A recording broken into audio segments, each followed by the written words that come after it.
Now available on Tata Sky channel number 526. To fuel activity in the housing sector, Finance Minister Arun Jaitley doled out tax exemptions and slashed interest rates on houses up to 50 lakh rupees. But will these reforms spur demand and supply of affordable homes from developers? We have Ruchi Deshpande getting us the complete picture on that front. Ruchi, tell us, will we see more affordable houses soon?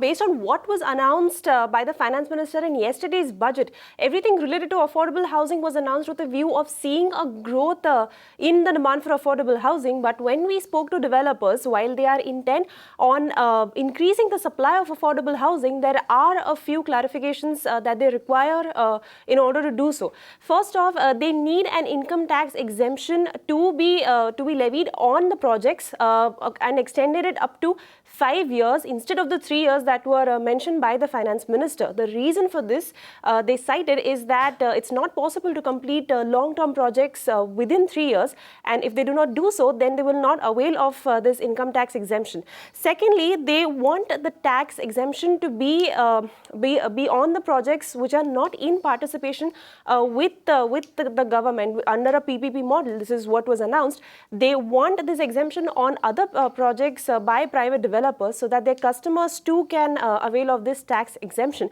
And thirdly, the developers told us that they need an excise duty exemption on pre-made construction or the parts that they assemble within a factory, so that it's possible for them to go ahead and build affordable homes at a faster rate. Now, just to recap, the Finance Minister said yesterday that there would be 100% tax deduction on the profits for homes built on 30 square meters within the metros and 60 square meters outside the metros. So if the developers could get tax clarifications over what was announced, then we might as well see more demand for affordable homes in the country. Ruchi Deshpande, they are getting us the big picture on the announcements as far as affordable housing is concerned from Budget 2016. And to understand that matter better, we have Nitin Kulkarni of Vastu Show joining us live all the way from Pune. Mr. Kulkarni, thank you so much for taking time out to be with us here in the News and Magic Bricks. Now, first up, what is your first reaction to the announcements made in Budget 2016 for affordable housing? To be very honest, the Finance Minister has tried to meet the expectations of the affordable housing players in real estate industry. The income tax benefit, similar to the 80IB function, it is extended for all projects which are in municipal limits or cantonment board limits. Vis-a-vis, the metros have been given a 25-kilometer radius for these projects. So, as you can understand, all the affordable housing projects are normally out of the city because land price is the most important criteria.